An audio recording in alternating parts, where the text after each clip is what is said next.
Uh, my good people of Edo State, today is Sunday,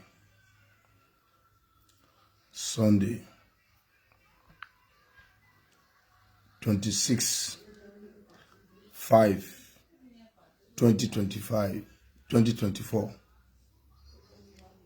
Listen again. Like the live video,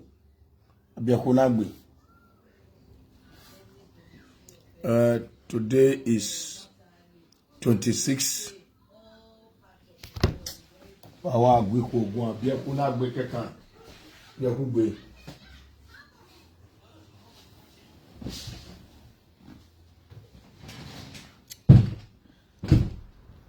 Today is 26/5/2024. Breaking news. You know, our great daughters never side what her sister did to his husband. He never sides her sister. He said justice must prevail. That is to tell you the dignity of a sister she have. This lady in question is a sister to our celebrity, our honest and lovely woman. And she came out publicly to even tell the whole world that she's not in support any action that her sisters, any behavior that her sister condone, that she's married. She's married. That all the others of her sisters, this lady is different. Even when the father burial, she even says something about it, that they never condone her to join to do the same thing, because they know that her life is just awkward. That is the reason why they never accept her. As far as she's married, she can do anything what pleases her, but not to be sleeping with different men. Her sister also said that justice must prevail. She said because for her, she's still single. And nobody on earth should use that kind of eyes. Because since she has been in this actress, she have never destroyed anybody's house, anybody's home. She can stand and fight for it. I look at her with all her words. I feel something from it. And if you check everything around, she tries, she forces, she do all things to make sure that, yes, she become a successful woman. A woman that can help his brothers and sisters. She never depend on this woman. And she even tell the family of the man that they should do DNA tests. The DNA test for the children of her sister.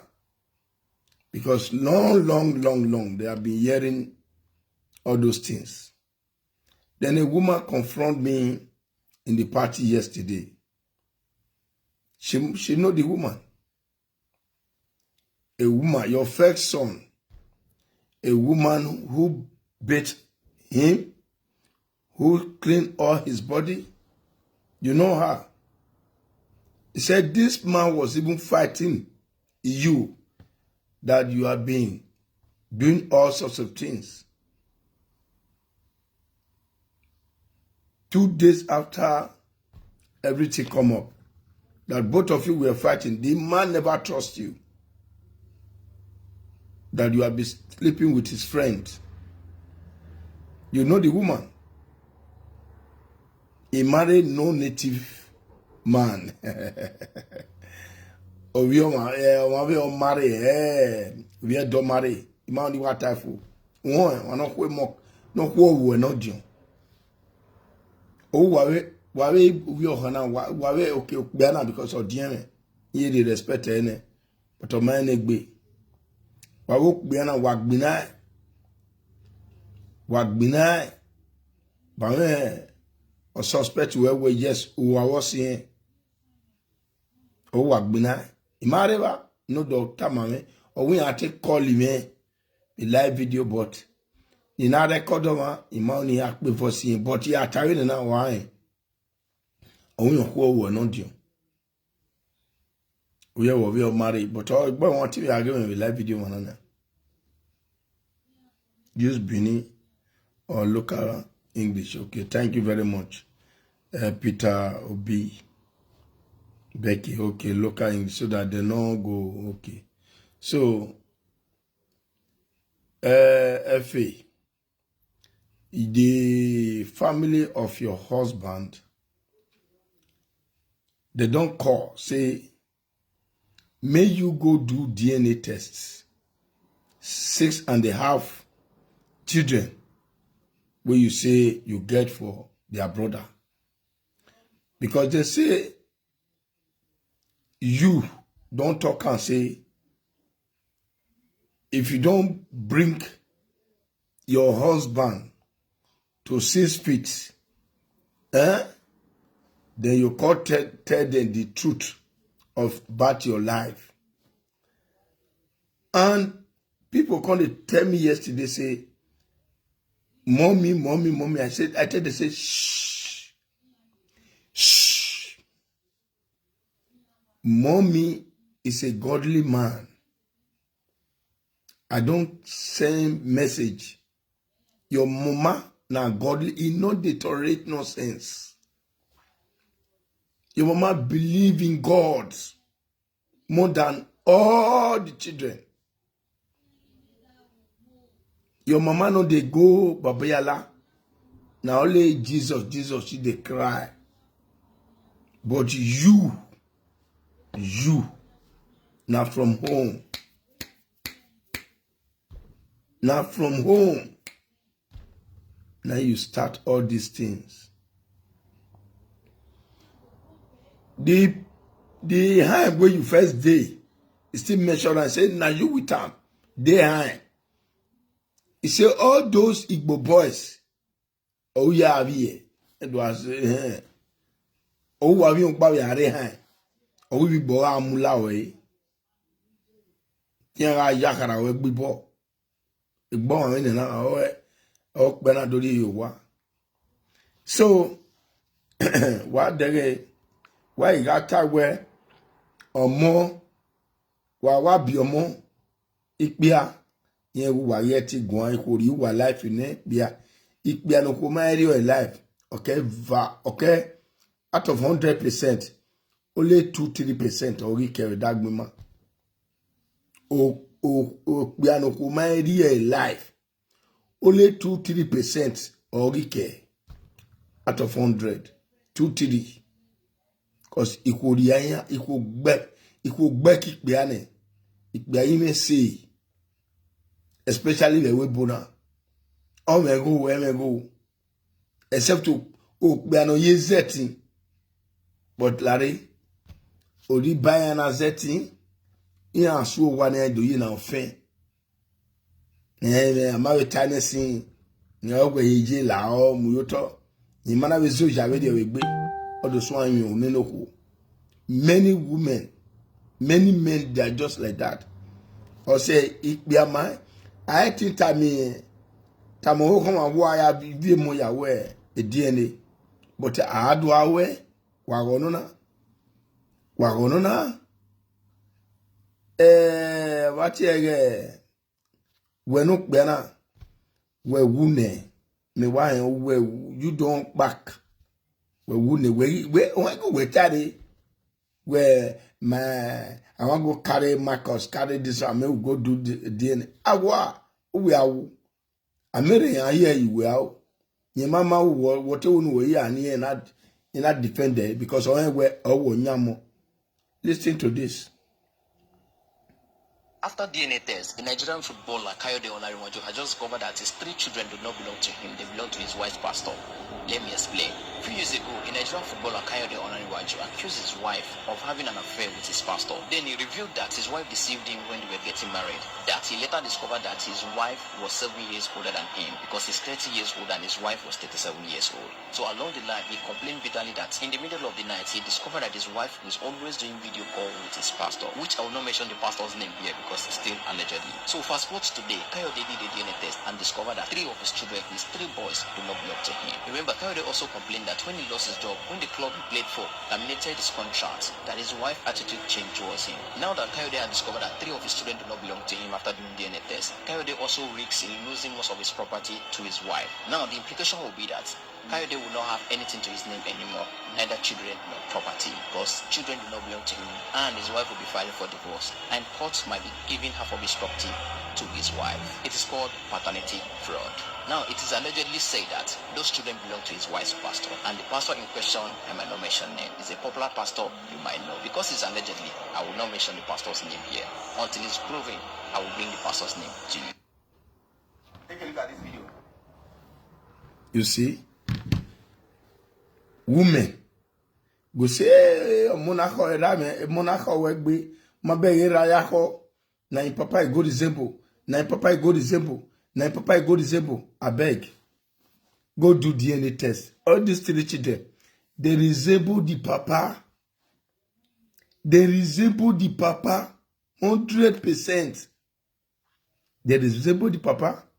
Men I know the talk that one. Women, all of you now, I not talk that one because this word, I don't know what you women can't do in short. Supposing God want to do for create Akia and Uhe together, make persons, they give person belly, he go no say yes, now me get these children. You see, 3 children. You know, if you born her for the husband, but now the husband they take off. And the man a footballer, popular footballer. And many of them don't lose things like this. When we say, woman will just satisfy herself for another man. But the man will there so he marry her for house, he could do everything to take off those, the woman and those children. And not be him get the children. 3 children. 3 children. No one where they do the DNA. They do the DNA. So I'm so happy now that the family of Yezua, the brother for house, and those good people which have been talk, they say they go conduct DNA. Because if their brother go do one, their brother go talk, say, yes, all the children I get her. Because he still no say yes. This man still no say the wife don't they do don't they do for long time. This man no. Because now made this man come be real drunkard. Because he don't fit talk to the wife. If he say one, the wife will beat her. The wife, they use that advantage, say, senior me. Wetin make me go marry person wey senior me. Now make am call they follow all those in friend wey dey Munich. They come dey this woman. Because if they do am, now make am get that confidence. Come West Valley. Come just bring one boy, come and say yes. He go show out to people. she know the fear because the husband no say yes. She first the do am. Na not see life. Na not see life. Me I play some. And then I share the video. I share the video. When I share the video.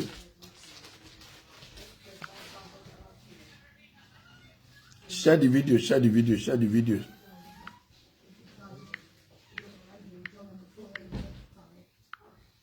Share the video. Share. If you share the video, now go to share.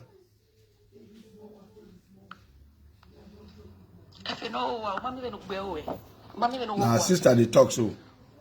Oguna meni no tie bo hia de iwe wo hia gbo e oguna me ga gbo ogbo egbe mi nu like se utagbo na ogune re agbo ogbo egbe mi no je we se nu like se utagbo na eboni die to ma agbo ogbo egbe mi nu like se utagbo na isago ne bo wa agbo ogbo egbe mi nu like se utagbo na ko we come no call we atemi me ma we efe we wa sha wo me we isoke we mefe we me na ya hu we ari bo je ba ya hu we o ke ba je we bo we.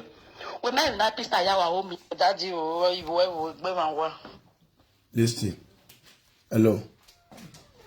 Listen carefully. If you are listening to her sister, they accuse her sister, say somebody sleep with her.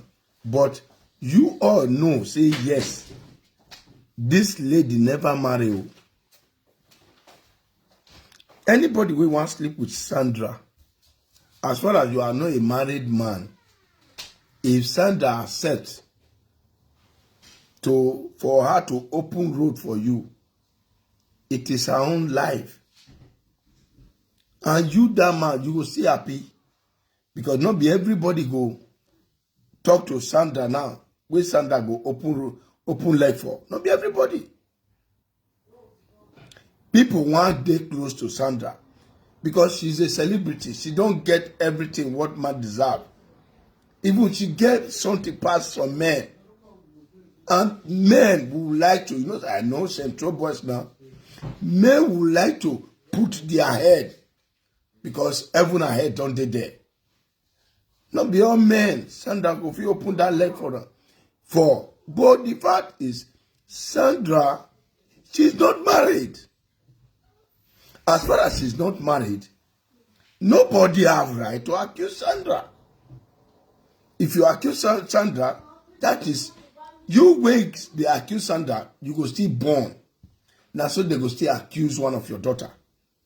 As far as your daughter never still married. It's the same thing. So Sandra she's a single mother.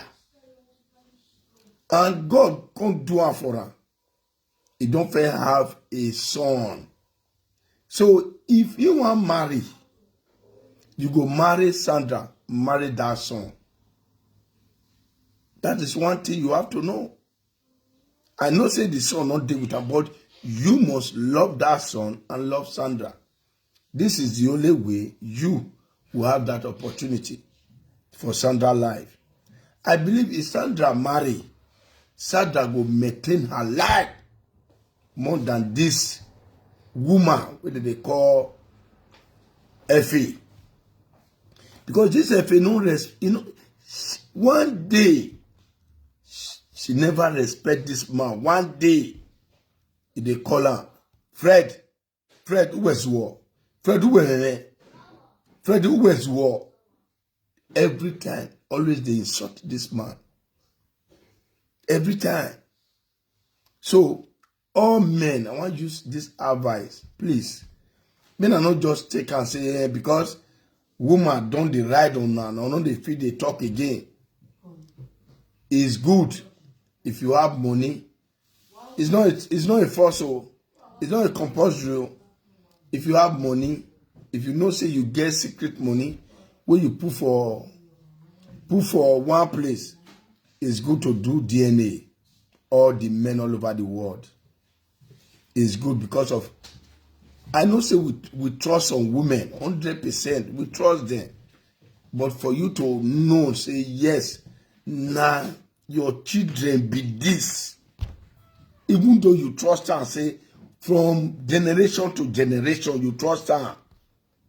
Do DNA for all your, if money day. If money day. Because if you see waiting rules on women they do, if you see some women like, see this one now, where buy car for, she get everything, go do, they buy her for her. And they give her free movement. My darling do everything. Not knowing that this woman will fit carry husband car, give him boyfriend, give him lover. They still pregnant, put for inside. Say body. That kind of a woman. No, say yes. All those children we don't born. If they check the DNA, you will see say either 1 or 2 or 3. Maybe this man. The rest. If it be say all the children self, don't be this man get out. If it be say all the children, don't be this man get out.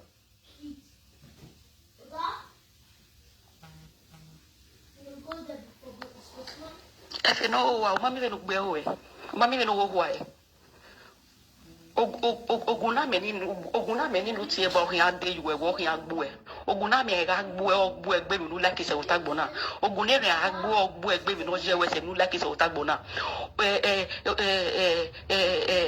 eboni die do ma agbo egbe mi no like se otagbo na isago nebo wa agbo egbe mi no like se otagbo na ko we come no call we atele me ma we efi we wa sha wo me we is okay we mefi we me na ya hu we are boje ba ya hu we o ke pa je we bo we. Happy style. You see? Happy style. Maybe that one don't stay there abroad now. That one will see the shoot. Will see the shoot from under. You see, happy style. Oh! Yeah, toasty wherever they could not muyowa. Utote winyo. Effie. Wami no kudugu ayawa omi. Oh! Ebonore family agbogun hia gbo e. Awon yen wo a. E family agbogun ni ebonoro ohia gbo e. Awon yen wo a. Efi. Awanu ohia gbo e. Awon yen wo a wa gan gbe. Every day that they gbo. Nuke gbe ma gbalazi. O te winya ni ke hin nu mi efo. Nuke. Won agbogun no ri di ohia to gbo e. Won agbogun era de ra gele no. Era ohia gbo e. Ohia gbo e ku ntori. We had the stage where be dinoje. Adun you so acha we jo wa o zeken we ya te tawe mo dani ma no feel bad. Ma we wa se na wa le nu dana no wu a disgrace in we do ni that family we because in ka tama we you have your me 8 work pana do zoom down one be un down no as e work pana do zoom that we be omo no we no dion we no dion ni ke ma ni nyiwe we du nyiwe nu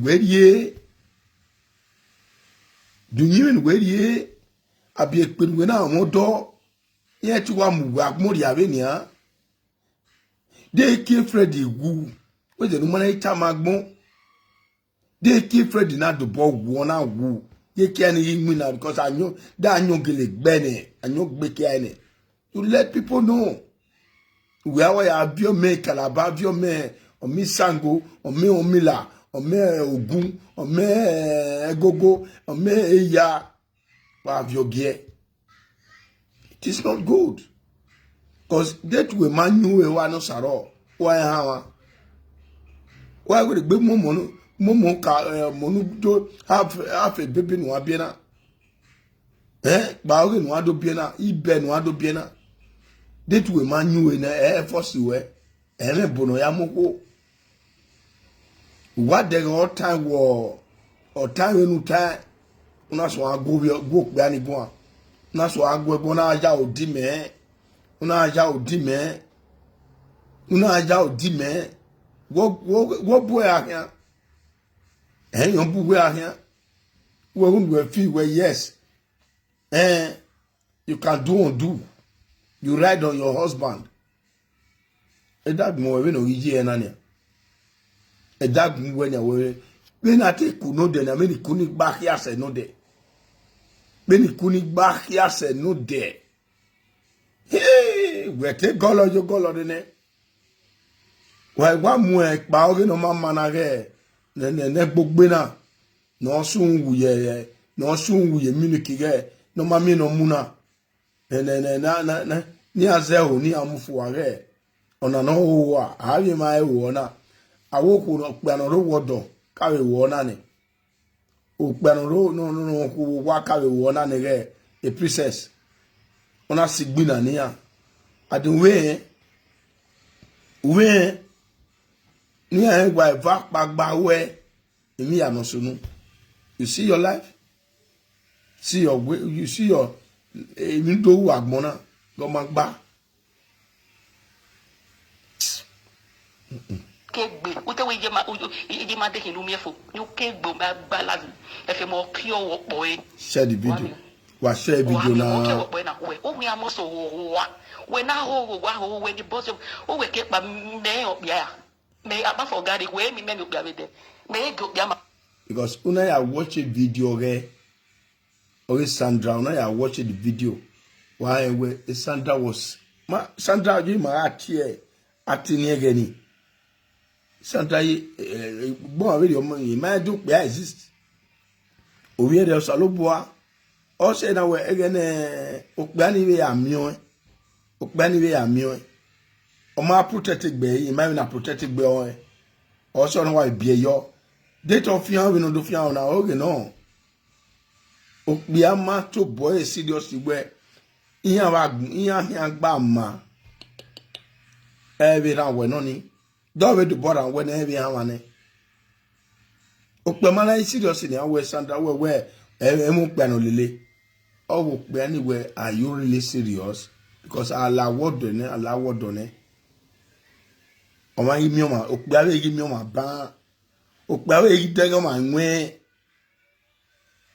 adomi ni bi he bi akia e me all the things no kumene be dagbe imote Sandra yime a ogwari me a omori me a emi ya gba nene emi pa no ike ne magbeda odo omoku odo no enegbe de ba moku abiokwe ya be biose wa sagbona na ebo pa ni no sike mama na onegbe stadium wa pe okwo bie awa egune bo dia multi-millionaire the motor no dey company I like for ibi ya me motor yin me dan do me motor ge o de ne boya je ya me motor popari an wa mo se o ge gbe ni ma oni no pa ido akun motor yo wa we na atete ebo wo ni motor pa o wi opa o wi e no pa fo yan wa de company yan boy estate yin no mi ba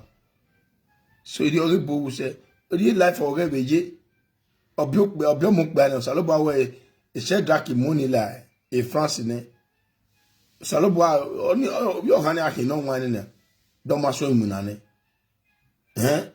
wa ri han bi ari go gije ne o ma ri go gije je o han gbije bo to je wo we eje wo we ama kenu ke vi omore wana bi omore o efe o wana bi omore o efe o wana bi omore o efe o ibi opa we Zidogun ibi opa we West Valley ibi opa we Esen ibi opa we Munich ibi opa we Duisburg ibi opa e pate na wa bi awa ana wa bi omore a musician we emission we e onia e avie efe ezuwa emission we salu we cause enu ya giegi ekeni na obi ohana a enwere iri Munich ya feta ya uta mosto enwere cause mugi a judge kekan wo he judge na me was katayan wa utoge unu wa o ti an woju wa nu ami ogo pan wa ta wa gbon ya uji no re London na mi wo be skata wa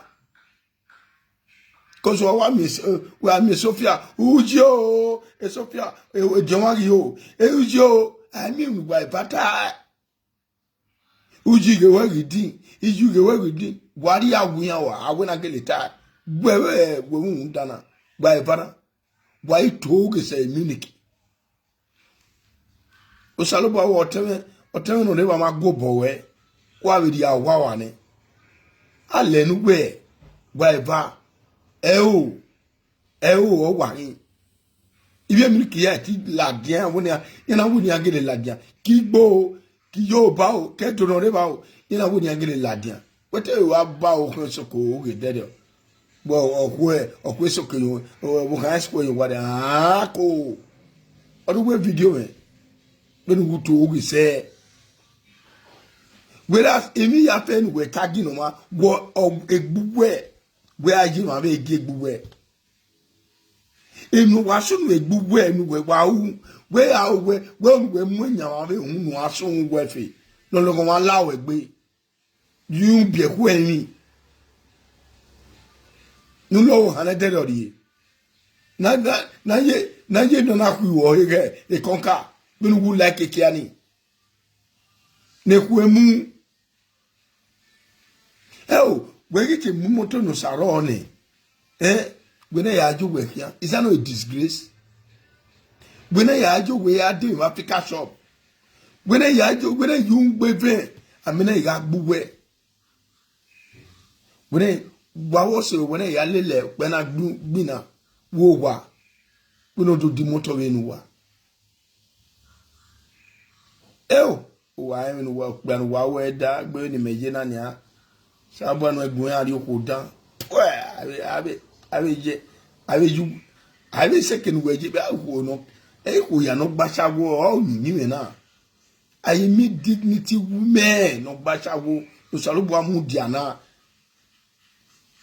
if you do for me I do for you, if you do for me I do for you ayi ko no enegbe ya waru wodo ya gile gbasawo egene ya gbasawo ni ye sofa na egbe ye sofa ni gbian ye sofa ni bijian ya di efo ye la wodo na wa akwa era ne pen yo bidian oyire obi iku ma we boma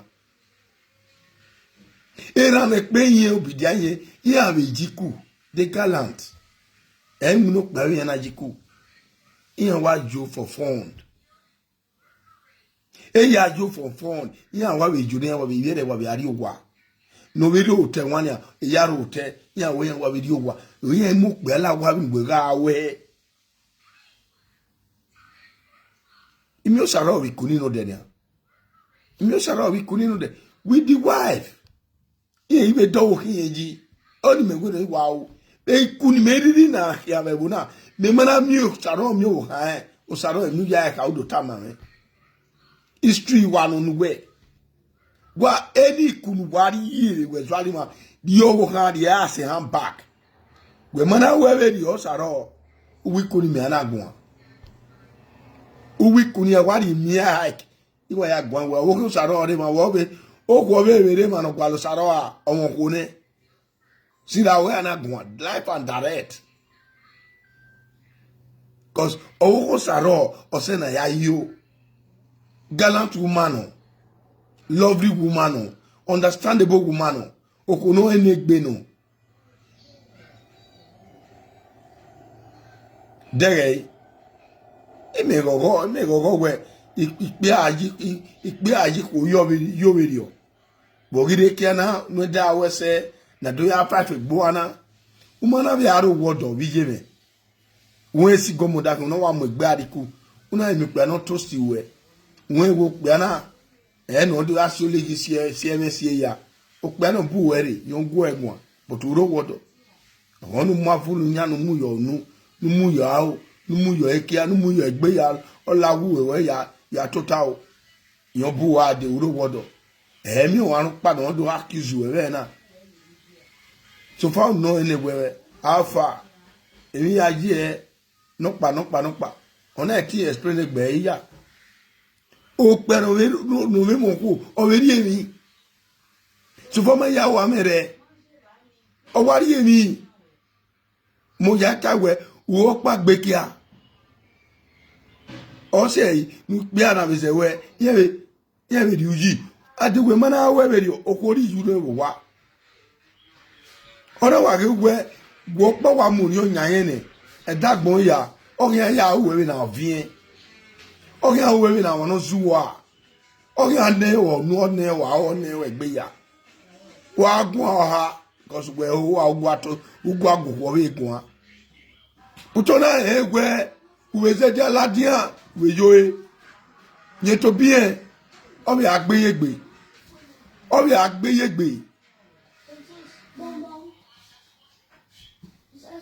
that is the only thing la biokunagbe hello biokunagbe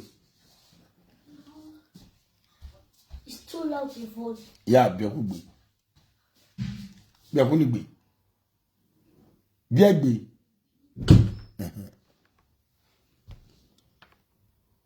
ma ni tana edi okeke no ma opia odenu agu opia de okunuri owa han wa mu e won agwegun a weto zao o we no pa o na imu we na yan pa nya o agbona yan pa e salobo na oju were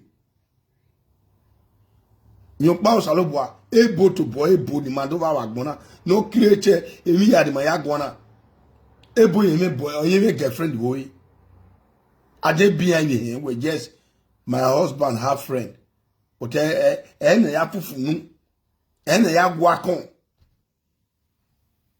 wo pa gbekia eru mo pa beji na wa se ri ogbe kodu alogo we ujo e mita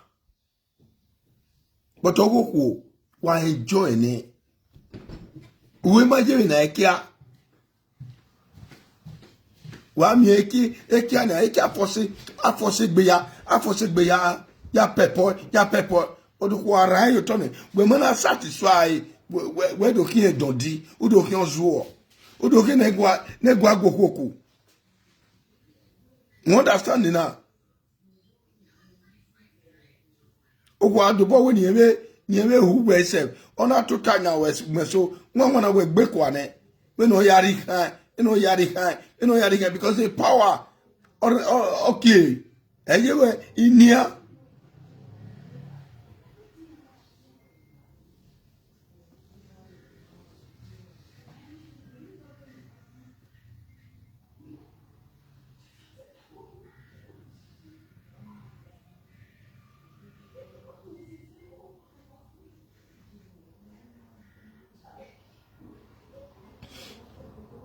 at the church and that when you are praising the man, you are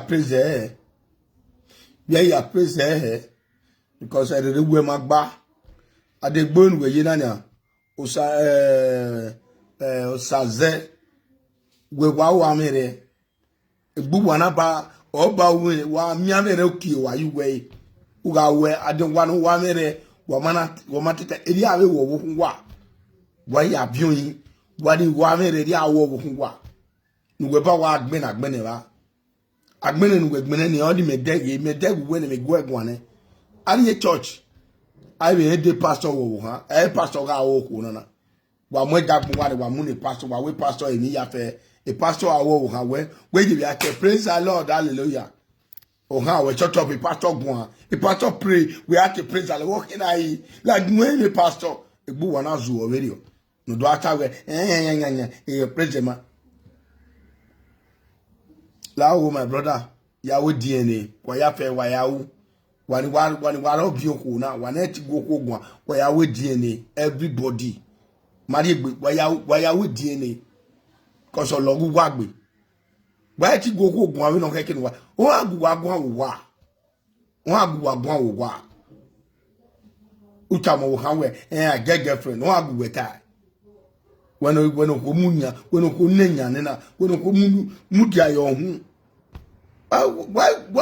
waya ma de pa yin wo waya ko gbogbo iwa hu ko ne iwa hu owu mi na 24 hours man no ha wo wa we I get wife o ha ta ma jolly church rulepa we church. How do you know whether pastor the holy so where where the pastor pastor mwekone okona na 3 children the same church in Yarajo etozu wana mo high church pastor na wa go hoy na me we mea bu wana egbe ne Deborah working Okechukwu na ta ma we iye Samuel ya do money ladian iye Samuel me o pe o me bu wa iye Samuel o ka re bu wana o me bu wa yi ona we bo pa ni bi na re brutu ma de brutu ya tie de brutu no ya tie no e brutu o nya money o ma me ke no pe ni accept money ama no ya bi o mo ama ke no ke momore e bo pa ka no re e du set off no re Dortmund ma ofofo e bo ni oni ka bi amulai onu we kela na awo e gani giye Samuel na oze wiye Samuel na wiye Samuel we wa me bu wa de IVF wata we yawu we eboson ni na eboson we ara deport we wan ku we kene no pe awanu ma wanu bia na is egbe ebura iri e pona wa VF ne ona behavior also o me bere na but e jage yi e aki no reduce off oni we wo we bo o we o wi mo do wa oni we ona amuigo na amu ne aki be bi na oni we mo do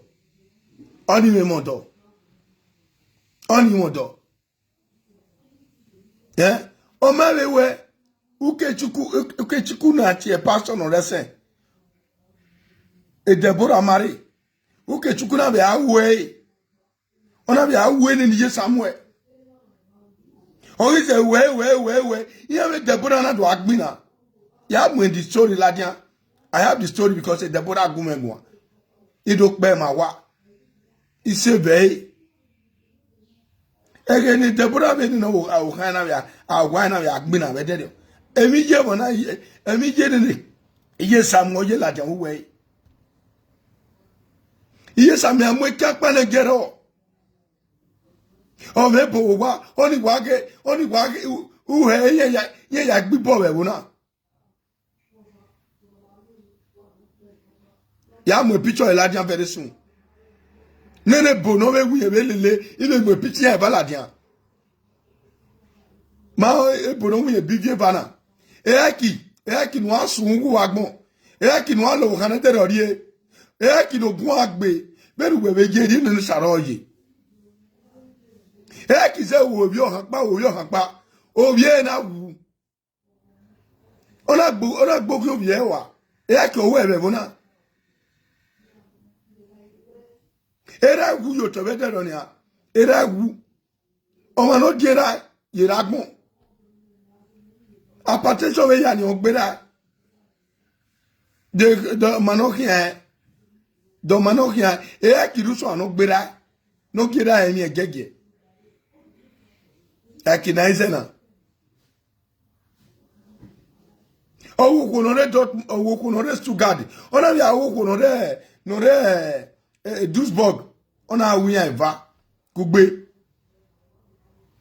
whereas owo ko no biene no re Holland owo no biene no re Holland oni na kawo ona we genya ebege ni ubege ni osegbe no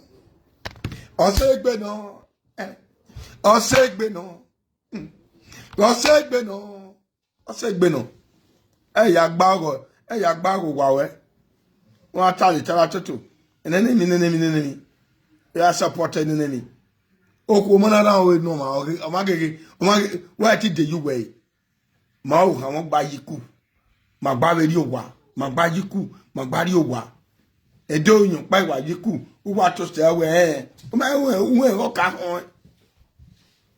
Yeah. Oh, ye pagbe. Don't Osaro away one with Paga. Ogbo, Makume. Gano. Ya bag book opa. Ya bag book opa. You are be. Yeah? You are be. O te gbe ni mana iye na le ya gbo e. Iwe mana imu e court. Ma imu e ropa. When me was na imu, I can fight anywhere. Or hono working no. When me was I can fight anywhere. Dog go no bottle no. Yari ho yama we, yari o pe yama we, gia we. Ebode. Kosu mana umemi. Amaka umemi wu o mai. El demeta we need to tamu wa hon wa wo wa homi o wa sungo. That is not my business. O demeta ni wa tamu wa here. Wa me doge wa do tama me but en wana yoge wana do yoge tele you know say because no do wa gbe and atamu wa do we and wa sent o wa ti I sent we kenije cause igbagbon iwa gbagbon eni vie ba my igbagbon iye mi wa ji e na wa mo bu wa woto atu we rule one way I dey go church wa ga one of force we dey church okwo of force we dey church oni japa abo japa we ready mo fine uma na pa japa wa rule le onisan o se wa ni na total yen wo fi kebe jele Jesus can say ole Jesus wa ka yagbe pastor awo wi agbo wa wi awo delivery we azu total yo otela mu domo ikeme pastor Okechukwu o ka wa wu iye Samuel wona o ise we wona pokok pe ayo iye Samuel amie o miege pastor Okechukwu de ole nene ba no ile to ma o die so no say that wona enye e ba ni ga abi wani veri wani abi e ba ore wari ye abi ema agbo ma se ba ore we wa awon agbo to bo wa me ba ti ere inu ani no ri ani wa to bo wa ma won enu ya ri ba ye Samuel ai ma we no le eja ta ai we no ni le ba di party wa we no le ba di party ami no yi agbobe ya do lenu mai na le ba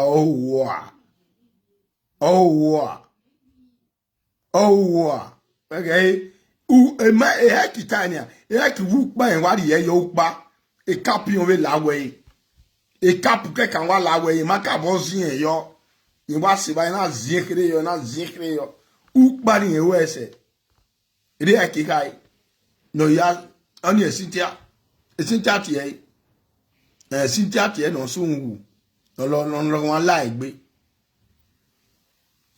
emi so ni emu di aye wa dan me we ni ya wi ni ya login ya te bebona and go to bring all of them ni ya we kia okuno ri ge ogodo ne omo no jo wa so kan wa if you wa ajo bom you wa to tie no wa okuno ri ge ogodo ikwo ya pe no ri ge ogodo nigga pass. Uaro wodo na wonuge ogun aso agbo egbiwu e. Iwe ya fe wulo yo wa o. Ujo bom iwe ya yo to. Si enu mo wa tie enu. Ya wa tie enu kwa. What ya ogimi abiare we do. O ko ni be yo bom iwe ya yo to. E do kan aje anybody no we ma. I don't sign that. Mudia yo. Do o de no ma gbani. Iku o a problem pagbona iku a problem pagbona iku ri agbona wa accompany ya so pe ani ti ari yen ya ri agbona wa every ya so what did like ogono na dan ogono na wa dan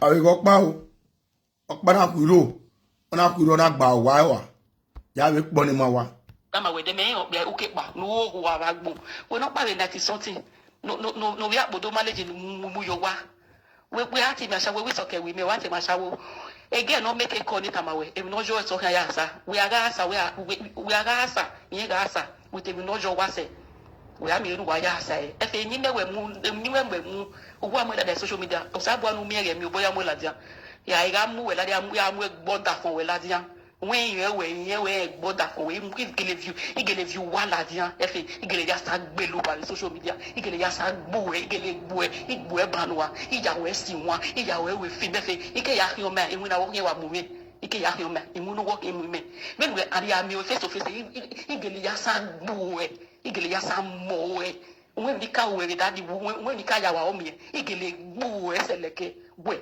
I get your time no ho you know that for ya we DNA ma me ro mama for you know we DNA no we wa ho ashawa gba shawa yin wa mu ya gbe ya toast we o do we ro wodo na toast le ya yan wa ho wa gbo wa gbe omo gbe igo wa ho gbe odo ba iwo wa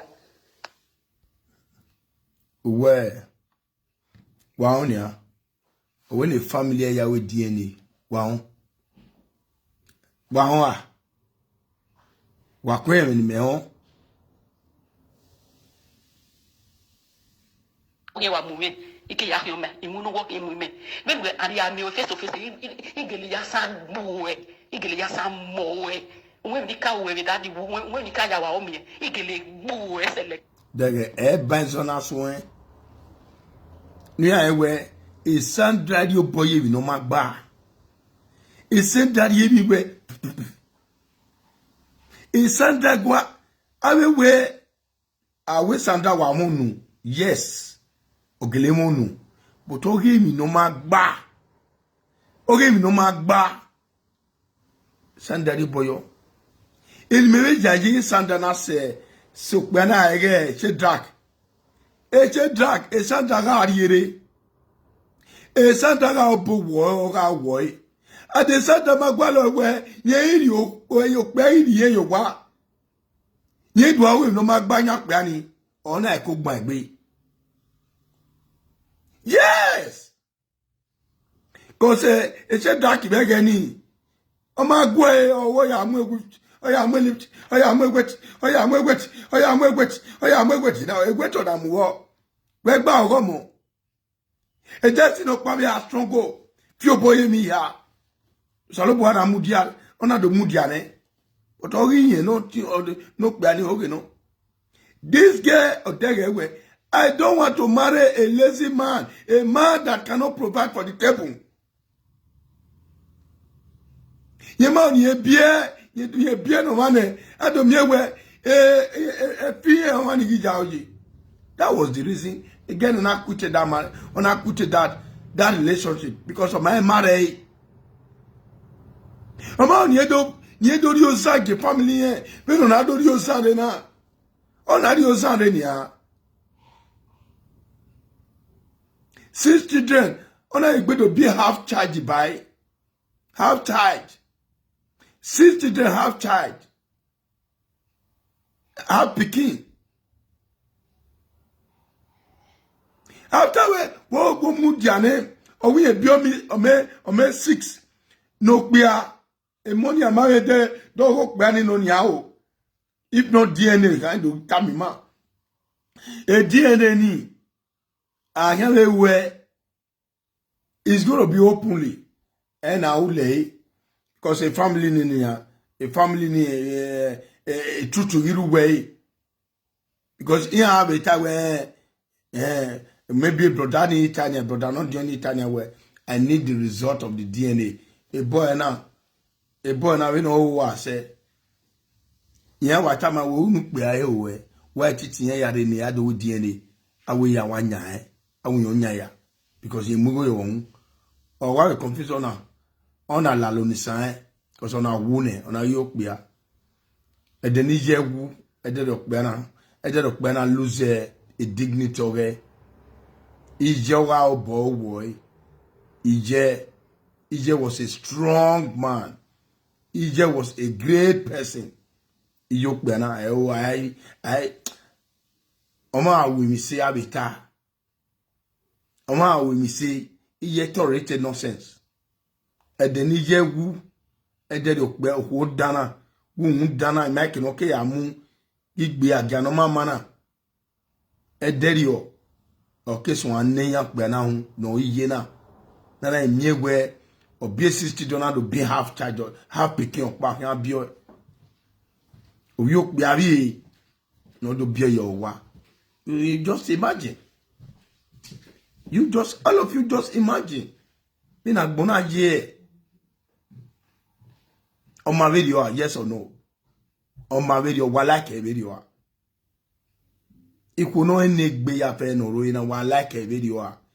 If you then you put no door. Oh, who knows your doyari in a one like a video. Oh, who know where it and pay you be the one like a video. I make girlfriend keka bia or make girlfriend way egenya biani girlfriend o egenya biani awa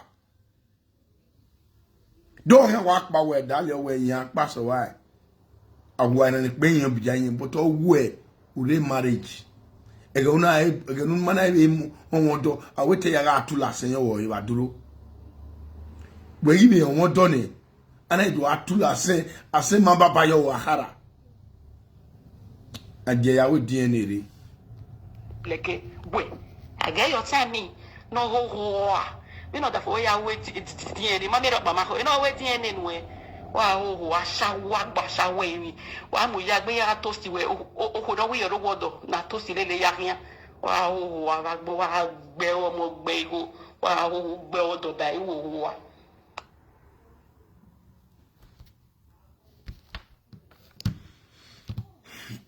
How do I support you, Sarah? What mami? You want me to feel with you? They are support you, Sarah.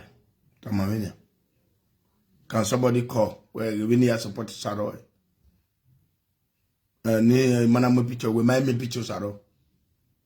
We may me picture Sarah. Ni mana do mo la dian. Ekwe mu. Even ave tie bono ma say tie bono Sarah. Abi, owe ni yagbe. We may wa o mai kenoji.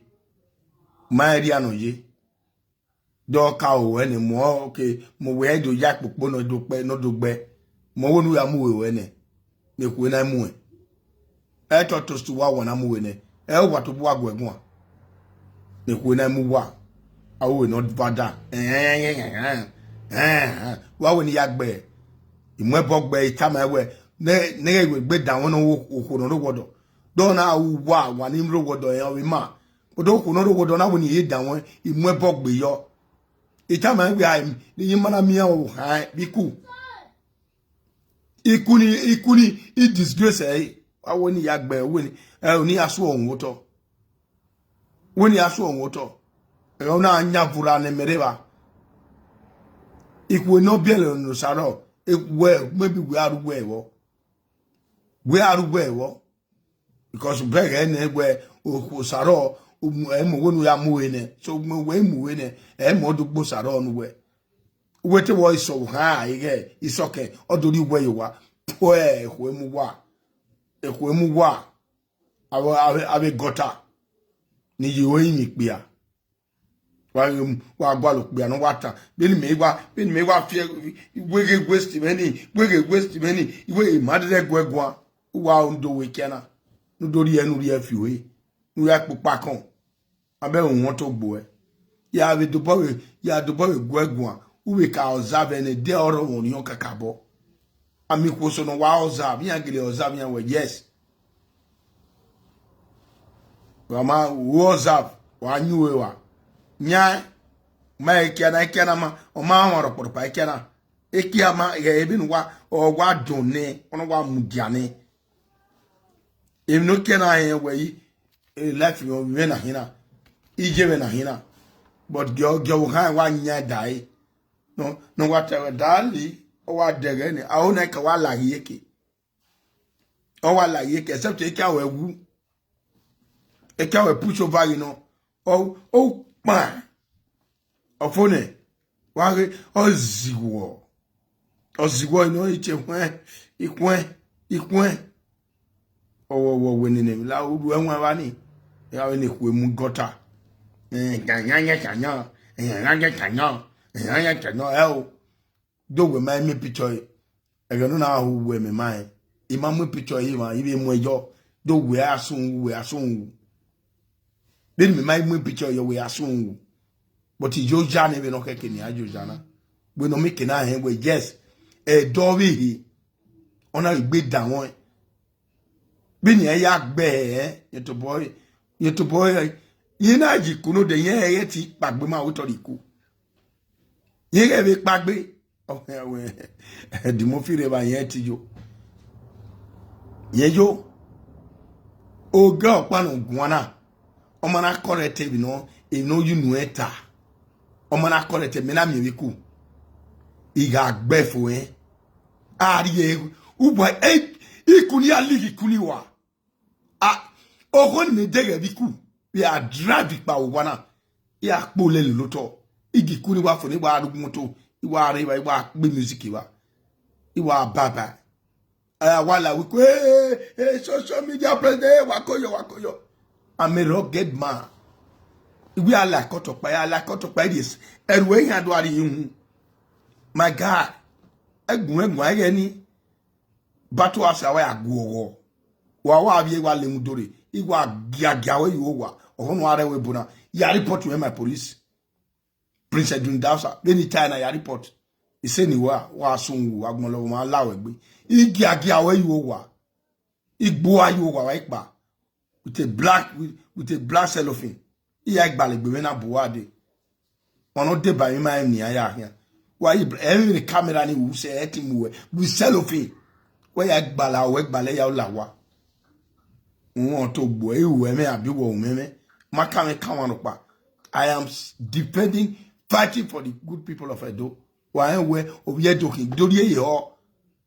nu ya wan egbo iku ogbon wa iku osinyoma iku eri ya ni wa lawe bible na gele bible ali ya no so bible iku osi ya so how can you be lawyer for any woman where ohono bi awo ha only no we ya za omo only no we ya agwegun o me kira akode tegbe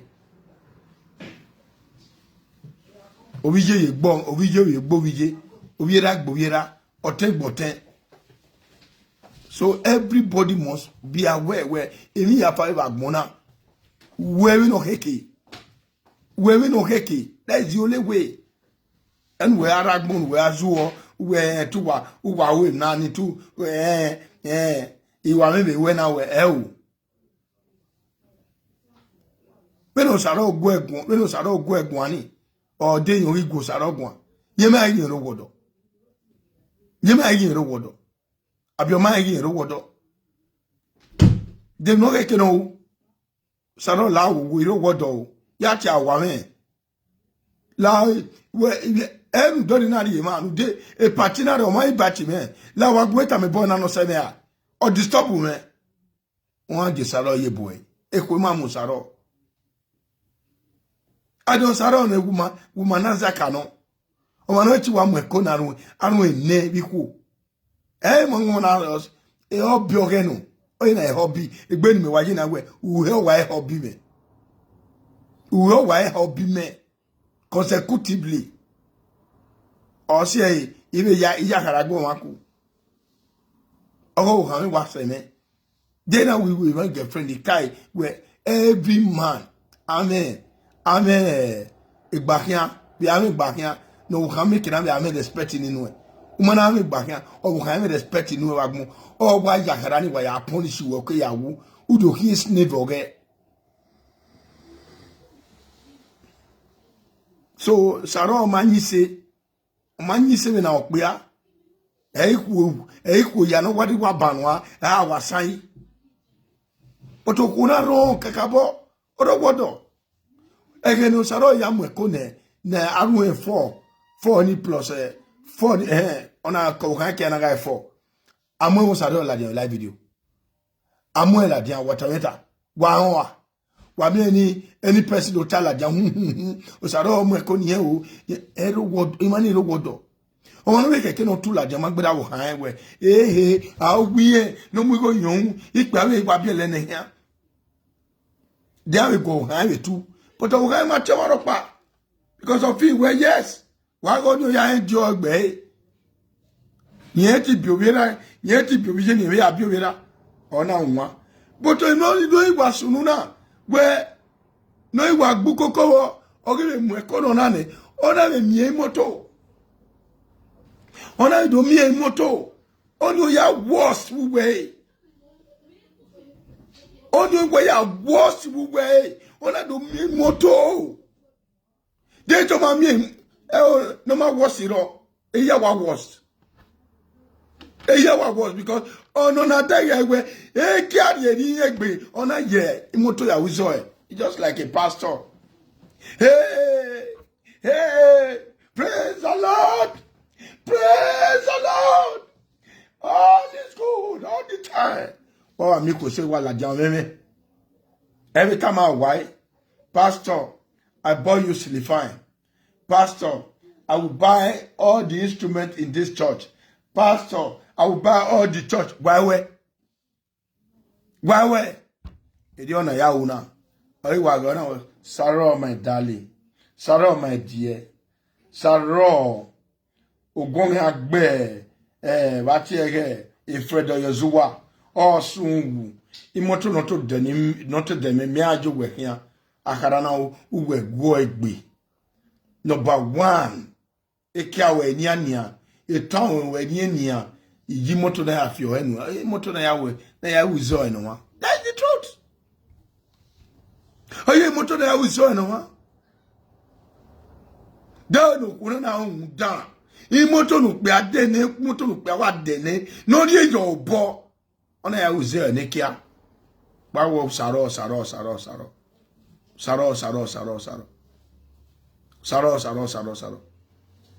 Gmateme ta don't we agbe when you mo picture like do we mind me picture what ye boyo we ya pe no read live video na do we mind me picture sado what ye boyo or why teacher boyo why teacher here almost 200 people no give me mana. Why teach your boy? Woman me pictures at all. So why not? Why not woman am me man I wear a demofi mama picture like then why you picture a gualo? On many more like Monica more like many people are more like already demofi wagwalo. Already demofi wagwalo. A demofi me reason. A reason a demofi man am picture yo is where okuna nu dana no sun we de na worowa no gun agbe yegbo no lo ma la egbe no yu won ebie kwa yin no wu yu pare wu yu were ro ora ba ki a unique but make no a unique. Oh God, but make no a unique they look at you e wo na ye beje ya mo pichi am saro la jane a unique ire 7 hours 7 hours on wa ko do wa day on do we kia we dia 1 day on a vivie na do gbe 1 week ivie na do gbe won on a mo person iya wa o saro igba mu mo je e ke na fi olege ba me kia na do gbe 1 week ba igbo awe ri o wa we o saro e pass wa do e wa o no yoko ko che ba wa enu wa ni ku aha wa ni ku ni bun no ige owodo no gbon ya gbeluwa oku no imo pia no mu igo yo won mare o ebo no o daki no o ya ge enya ebo ni o ya ge enya daki kedene na pa wa you bobero ewu e why you bobero we kedene na pa why you bobero we kedene na pa why you bobero we wa gun ati eboyo wa ni ku no be ni gbe wa mu ebo gbe yo wa ni pe no ni gbe wa mu ebo gbe yo nda osegbe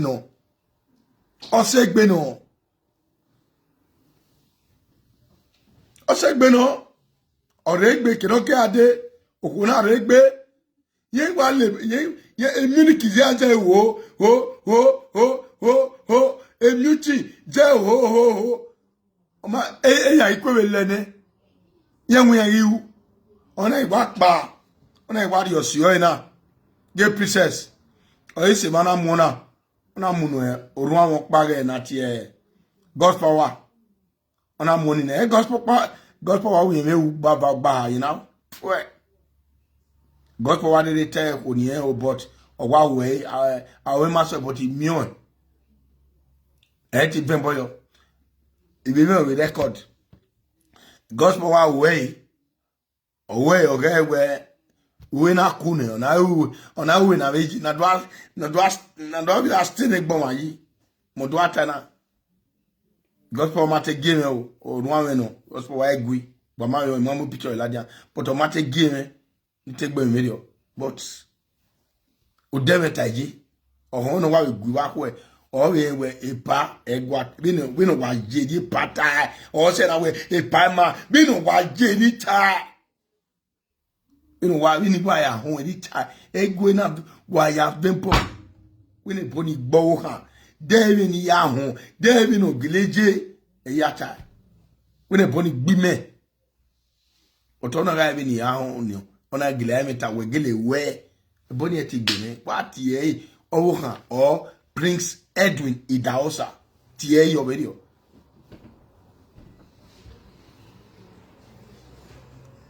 Because wa makara no wa du muyo osaro wa wa makara no wa du muyo osaro wa gba saro na de bogu we gongo no wodo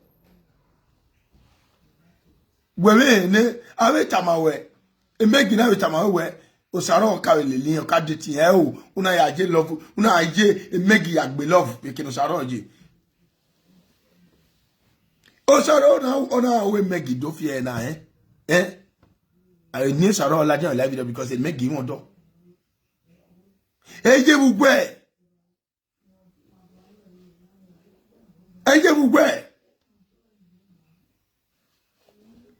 Openo gunu mukia. Openo guwe kano gunu. No guwe gbe ya danyo. Ole gogoro. Nu mukia. Wesia. Usia. Don't we not say una we kia. Una we yes. You have free liberty. Wanna buy this trouble where but tell you no mugie your family now. We muzagia. Disgrace we mugia. Disgrace we mugia. Where big disgrace we mugia. Cause there disgrace we mugia. Egbe na magbania. We to turn we o magba. O magba at all. La wa bia ko ni gbe wa la o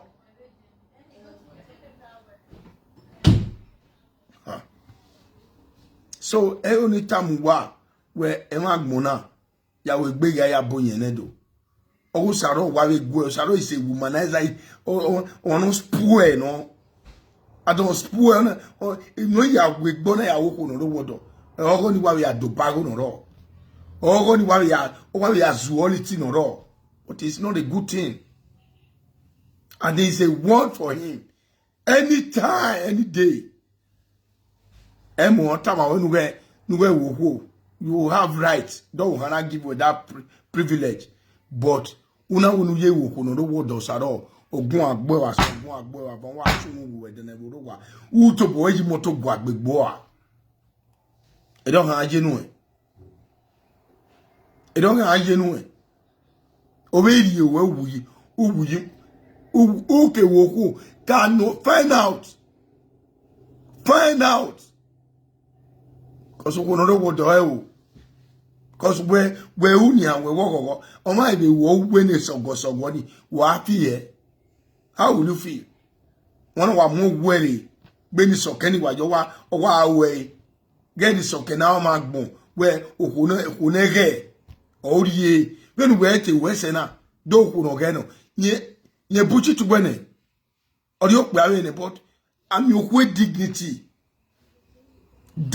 woman that ye bene ya mu ne okuna biemo na mu ko ye mu sokene isoke mo boge wodo ya wala wodo ne ban chapter ni ore kia ni wa ku ye isoke ya wa no It's okay, ya wa ama. I twirl for una. Uwa ya ama. So I bless you. Yeah, Pado Mwekonoma. Mwekoni second biele. Okwe biokpa. Okwe biokpa. Okwe biokpa. Then we don't go to have a biokpa by any. There is 5 good children. 5 good wives. No wa bien usaro. Do we no yi le usaro ladia. E le ladia. But it's okay. Wa bien mo wa is okay. Get the name nakba. Osu wa ken.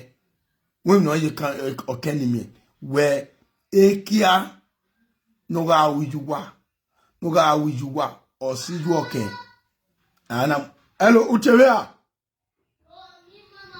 Mama. Let me help you.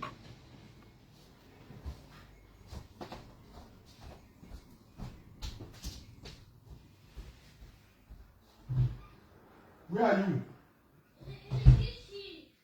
Yeah. You know, I cannot cook like your mama. So let me call your mama for that. I won't do help you. You just started. Oh, where?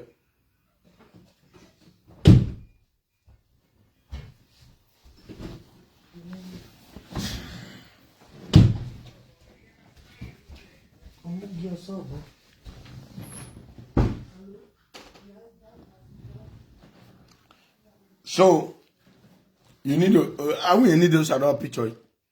A fake account will need this other picture. But man, me need your picture. Now, me need the picture where. But my yoga, no yada is for market here, men no yada is for market. Yawa titi, yama if you're a ladian we can way.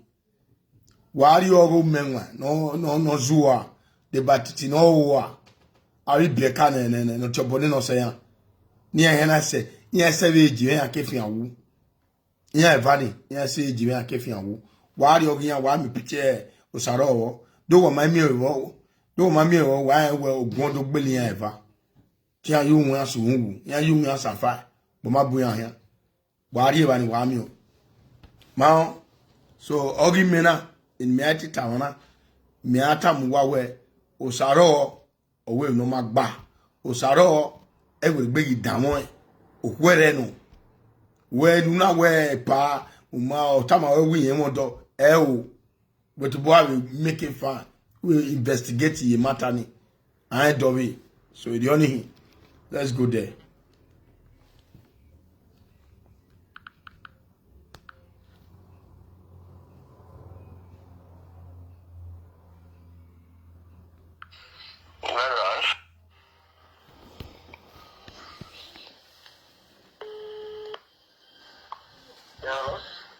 Fredo.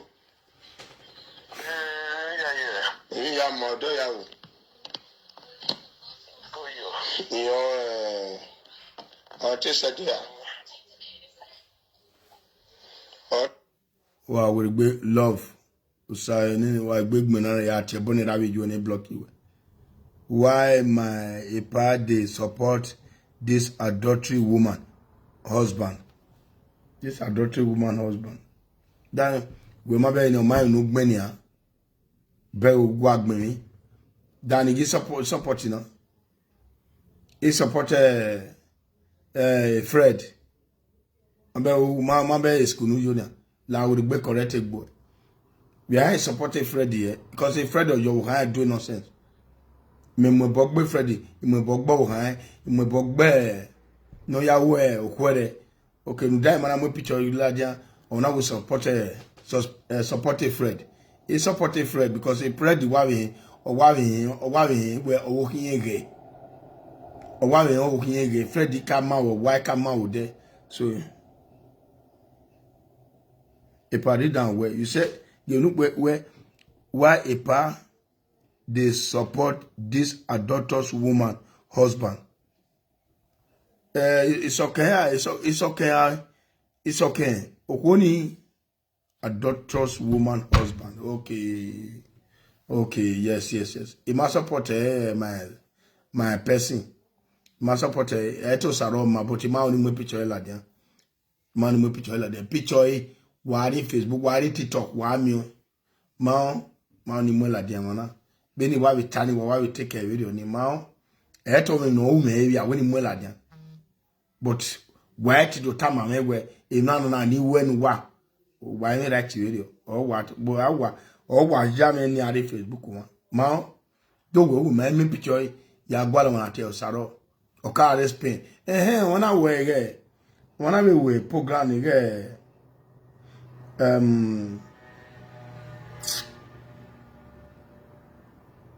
Precious Meg why go get Precious Meg wa me picture wa so anything.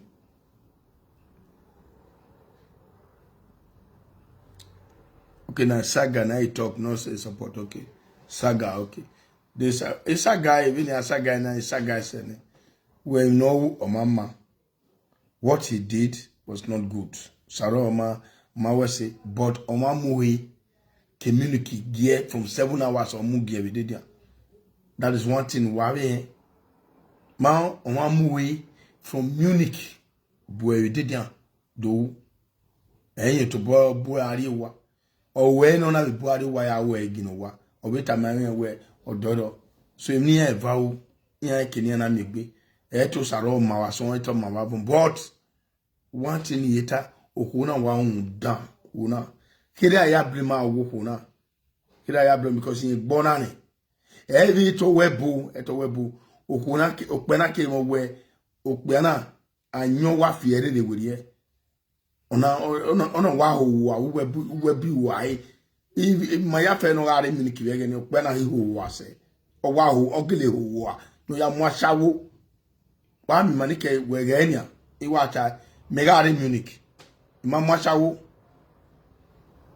ti wa shawo ma ina amukoko ware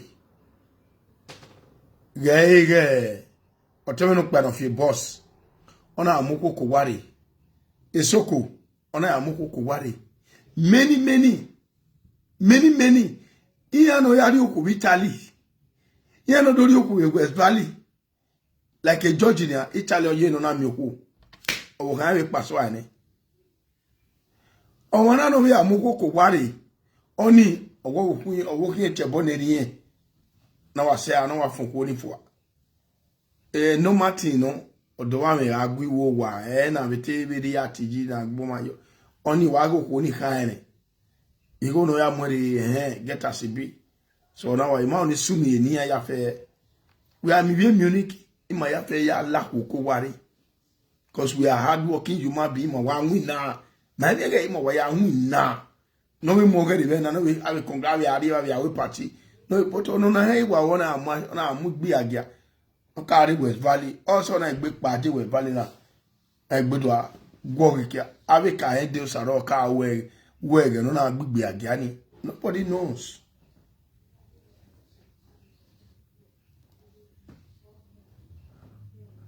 Nobody knows. So what you fe agimandam here you can say na ko ape opopa o te se dia I don't know bia dia uwaye okay oh hey, social media president that the movie no.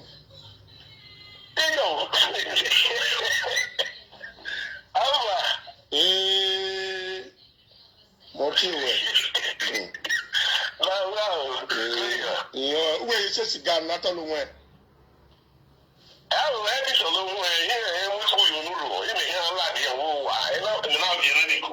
Okay. Okay. When you feel like what to do. So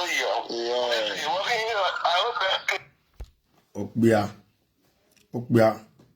Wow, you bonoho is a very good thing. Now, why don't that where one thing bad thing? Or who are stress be or we dey tired. Now, who not stress be or dey tired. Walao. My baby when wait ya mu ikukwa. But Okbiana when you wagu megwani wa anyo bonani I draw a vene I draw because a Jennifer fee or why yanyo what would be destroy life or can't know what why be yanyo destroy life. It's all right. I'm not all right. Not all right at all. Okay, I know. We're watching and I know what you want to do right. I don't really. All right. Imagine where I will come where immediately now. We there. I will come. Or whatever done. Oh, immediately now. Oh, now the time I make a change and the captain will win. Why? But my say. I'm my wife. Travel. But another way you okay. I love you. And my brother. Anytime. Okay. I love you. I'm waiting for him. Be careful. Okay. Be very, very careful because one careful, they will finish you and they will end up your life. Okay. We have to look at it USF for a long time. Yeah. Right. You tell me. Okay. My boy Paracho Zero. Yeah, the problem is that I'm watching you going on. No, I'm winning now. Motor work go. Yami.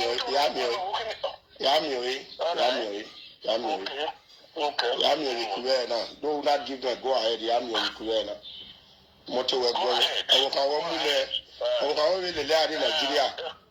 I will move how you tell me now. Where the things have been within the man, but a man emitting anything,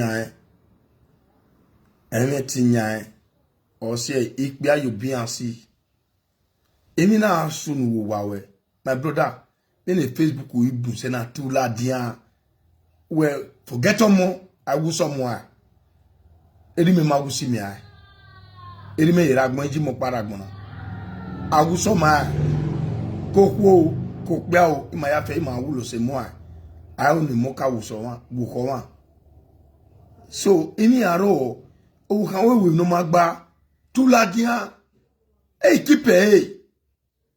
Ikpeni owo awagbon no gun agbe waya wa mi situation am wegbe wa age love a love ro pera gbona nothing like love they love no love na gile aro oku eti genya wa ari na wari awe they love na gile aro we love ngwe di no honi o we keke no we di enu gwe ko de no honi ye gwalo emi ya uwene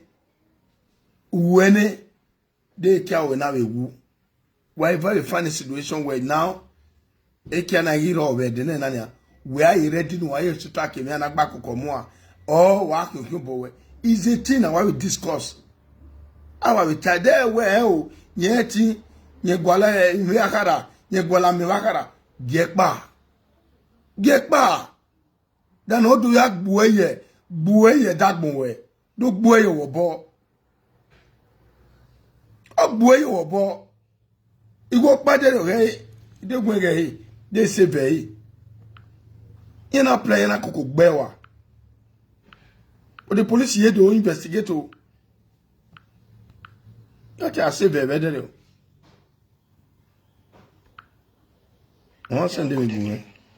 Everyone, I hope this voice record on this will be meet you in a good time. Please, I just want to beg you to join me in this coming program that is coming up in the month of June, the 1st. Why sending me go one way? Why Gwale? None of my word said that. You may have to move day survey, they may Facebook me.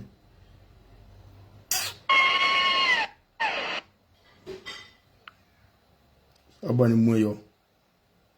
Imona yo. Omeha adere omeha enyo nyai mueyo. No, I never bring men to pregnant. Okay, I should do what? Why we? My father. Yes, you will video.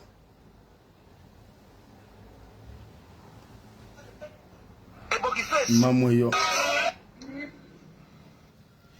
Ya gwalo ayi gwalo o se mion ikuema ayi we gei wa mi na we owo obebi obie la owo ari ni wa owo ko ba do ni ono na They come on their own. Only these 6 of them. Before now, how many you get for? Only these 6. I never get past like this. How much did they say you gave? I know they say I just they give them for those who no one who no get. Okay, how much did you for boy and for girl? 1.4. So one that is top well now. 1.4 million for one. Where is it located? Your going back to where is it? At Alo. You say 1.4 million. That 1.4 million is for a boy or for a girl? It's for a girl. A boy is 1.5. No, I never. bere ohu odo na nya ewe nya edi imano iwe mi dase butagbon nya no 1.4 million we ohu 1.4 million 1.5 million wo pe awa kina ona be 6 women o we ni dade me do awuyan nya ama akin ni mo ni ma o se ma atawuyan ya mo tie ya de o one we get bie so we have been the age of 60 years ya be the age of 90 years ya be salobo do mi we na la apompeko our pompe ekona wa pompe e doctor wa ito gba time ni go ni ape o we wa o to ku na wa gele ha wa gi nwa nyamo na la eso we amu na ni na mu yeko o wa mu yo odo no o wa ebe oto wo ya domo iya wo ma plan doctor time anyway gi kini na mo mogie o say na we do mo so mu we hospital adota we o money o yan fi ya o mo no fi ya mami o we no ko mami o aso mami o ava doctor man ni no mi o with us owo e amoya the place on we ni akiyon no we ni o wa mi obi ani ani tawe awe dide ne ni wulo ni no tawe agekije ya dele again ya bring men to pregnant them. They come on their own. I never. They come on their own. How many women you get? Only these 6 of them. Before now, how many you get for? Only these 6. I never get past like this. How much did they say you gave? I know they say I just they give them for those who no one who no get. Okay, how much did you for boy and for girl? 1.4. So one that is top well now. 1.4. be not be oge not owin yen kiyan okay you just dey give them imane mo ini we ya give ni 1415 to kiyan ni to kiyan you just dey give them na te give them we tu janiya yan ma pay we 1 naira be yan e we ko ri agbon na wa why to buwa take time dagbuwa wa ni pian wa dole dagbuwa o se wa ne wor pa no itoro o pe 60 years ogu 70 years ogu okwo ni yaro woni do gbe 80 years o do gbe 90 years o ye we ki ave no gwalo wa e dole dagbuwa yi okwo gbon wa ko si mi o ma e we ni tamu wa de na wa dole dagbuwa Fred o we no we pa ni won no eti gu were otwe no dioni mana gu were won we otwe no dioni ibie kai wo wa no yari ni ya we so yen gbe ne ye yi mi no ta eyi mi no ta otwe no dioni aya mi no ta ye wo ti wa o ti si Jennifer si a oboloa o ti si a oboloa ye wo we do si a oboloa yi na me we ri mo wa gbon ko se mo ni Jennifer bie we mana we DNA yo we uwa wa ye ya yo pa Jennifer ya ori ani o kan agbere o kan agbe wa gbon agbere yin mi no je ni gbe wa gbon o we la yin mi ne boni ya agbe kan erije Cynthia weje eri o Cynthia ri ase ki wa wo ni Oyi wa oni au. Oni abori go mune haki. Oro wodo de tero wodo wani